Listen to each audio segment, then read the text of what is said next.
যে পথে যেতে হবে সে পথে তুমি একা, নয়নে আধার রবে, ধ্যানে আলোক রেখা। তোমার পতাকা যারে দাও, তারে বহিবারে দাও শকতি। স্বর্গের নিচে আজ মহা বিশৃঙ্খলা। শেষ হল এক অধ্যায়ের, সমাপ্তি ঘটেছে কয়েক যুগেরও। বুদ্ধ অস্ত্রে শান দিয়ে যে লাল পতাকা ঘুরে দাঁড়াতো একসময়, আজ প্রায় স্তিমিত যেন তাও। দীর্ঘ রোগভোগের পর অবশেষে প্রাণবায়ু চিরদিনের মতো স্তব্ধ করে দিল রাজ্যের প্রাক্তন মুখ্যমন্ত্রীকে।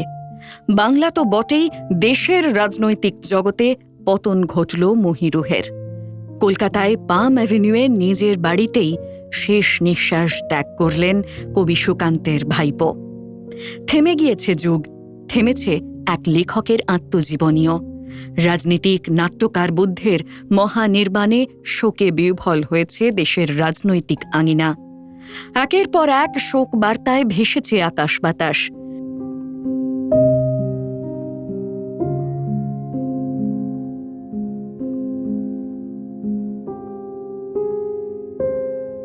রাজনীতি ছাপিয়ে প্রত্যেক মুহূর্তে অনুরণিত হয়েছে বুদ্ধচয়ন। এক সময়ের তীব্র প্রতিপক্ষের গলাও ভিজেছে আবেগে।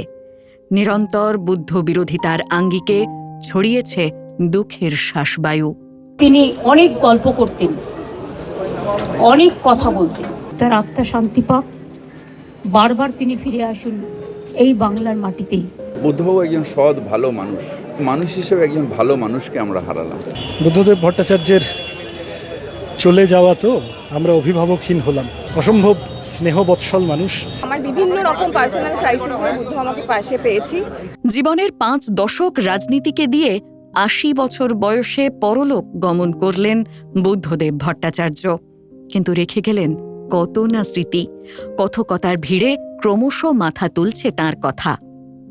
কলকাতার প্রেসিডেন্সি কলেজের ছাত্র, বাংলায় স্নাতক বুদ্ধদেব যোগ দেন শিক্ষকতায়। কিন্তু মার্ক্সবাদ বরাবর টানত তাঁকে। কলেজে পড়াকালীন নজরে আসেন প্রমোদ দাশগুপ্তের। 1966 নাগাদ সিপিএমের প্রাথমিক সদস্যপদ পান বুদ্ধদেব। আর পেছনে ফিরে তাকাতে হয়নি ভট্টাচার্য পরিবারের এই সন্তানকে। দীর্ঘ রাজনৈতিক জীবনে একাধিকবার চড়াই উতরাই এলেও বরাবর প্রমোদ জ্যোতির ছোঁয়ায় বুদ্ধ হয়ে উঠেছেন মৌলিক। দলের সাধারণ সদস্য পদ থেকে শুরু করে রাজ্য সম্পাদক মণ্ডলী থেকে কেন্দ্রীয় কমিটিতে প্রবেশ, ক্রমে পলিট ব্যুরোর সদস্য হয়েছেন বুদ্ধদেব ভট্টাচার্য। নির্বাচনী রাজনীতিতে তাঁর সরাসরি প্রবেশ 1977 সাল নাগাদ। নকশাল আন্দোলনের পাহাড় প্রমাণ উত্তেজনা ছাড়িয়ে ভোটে প্রবেশ করেন রাজ্যের 7ম মুখ্যমন্ত্রী। 1977 সালে কাশীপুর বিধানসভা কেন্দ্রে নির্বাচনী লড়াই। জিতে বিধায়ক হন সিপিএম নেতা বুদ্ধদেব ভট্টাচার্য। 1987 সালে প্রথমবার যাদবপুর বিধানসভার প্রার্থী। 2011 পর্যন্ত টানা ওই কেন্দ্রের বিধায়ক ছিলেন বুদ্ধদেব। পরিবর্তনের হাওয়ায় মনীশ গুপ্তের কাছে পরাজিত বর্ষিয়ান রাজনীতিক এরপরই নিষ্ক্রিয় হন ক্রমে ক্রমে। এর আগে বাংলার রাজনীতিতে মুখ্যমন্ত্রী হিসেবে নিজের কেন্দ্রে ভোটে লড়ে হেরে যাওয়ার রেকর্ড একমাত্র ছিল প্রফুল্লচন্দ্র সেনের। 2011 সালে সেই তালিকায় চলে আসেন বুদ্ধবাবুও। কিন্তু এই হারের আগেও তিনি রেখে যান এক নয়া ইতিহাস। 1977 থেকে 1982 পর্যন্ত তথ্য প্রযুক্তি দপ্তরের মন্ত্রী, পরে ফের একই দপ্তরের মন্ত্রী হন বুদ্ধদেব ভট্টাচার্য। 9-এর দশকে বুদ্ধদেবের মন্তব্য ঘিরে শুরু হয় বিতর্ক। চোরেদের মন্ত্রিসভায় থাকব না বলেছিলেন তিনি। 1996 সালে রাজ্যের স্বরাষ্ট্রমন্ত্রী হন বুদ্ধদেব ভট্টাচার্য। জ্যোতি বসুর মন্ত্রিসভায় তিনি স্বরাষ্ট্রমন্ত্রী ছিলেন 2000 সাল পর্যন্ত। এর সঙ্গে 1999 থেকে 2000 সাল প্রায় 1.5 বছর সামলান উপমুখ্যমন্ত্রীর পদও। 2000 সালের 6 নভেম্বর রাজ্যে শুরু হয় বুদ্ধ যুগ। রাজ্যের মুখ্যমন্ত্রী হিসেবে শপথ নেন বুদ্ধদেব ভট্টাচার্য। 2011 সালের 13 মে পর্যন্ত রাজ্যের মুখ্যমন্ত্রী হিসেবে দায়িত্ব পালন করেন বুদ্ধদেব। 2012 সাল থেকে রাজনীতির সঙ্গে ক্রমশ দূরত্ব বাড়তে থাকে তাঁর। ওই বছরই শারীরিক অসুস্থতার দরুন পার্টি কংগ্রেসে যেতে পারেননি তিনি। এরপর একে একে ছেড়ে দেন পলিট ব্যুরো, কেন্দ্রীয় কমিটি ও রাজ্য কমিটির সদস্যপদ। নিজেকে কার্যত ঘরবন্দি করে ফেলেন প্রবীণ এই রাজনীতিক।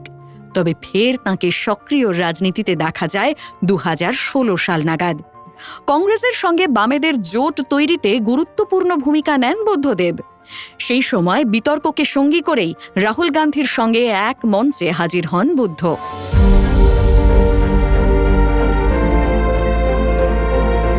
তাঁর রাজনৈতিক জীবনেও কম ছিল না বিতর্ক।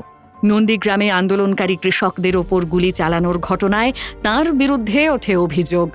সিঙ্গুর থেকে শুরু করে বুদ্ধ আমলে একাধিক সন্ত্রাসের অভিযোগেও বারবার বিদ্ধ হন রাজ্যের তৎকালীন মুখ্যমন্ত্রী বুদ্ধদেব। কিন্তু অবশেষে মেলে সিবিআই-এর ক্লিনচিট। সাদা ধুতি আর ধবধবে সাদা চুলের বহরে ছড়িয়ে যায় বুদ্ধ স্তুতি। তিনি আজ বিদায় নিয়েছেন, চলে গিয়েছেন পার্থিব জগৎ থেকে। কিন্তু স্মৃতি। ব্যুরো রিপোর্ট, সংবাদ প্রতিদিন.in।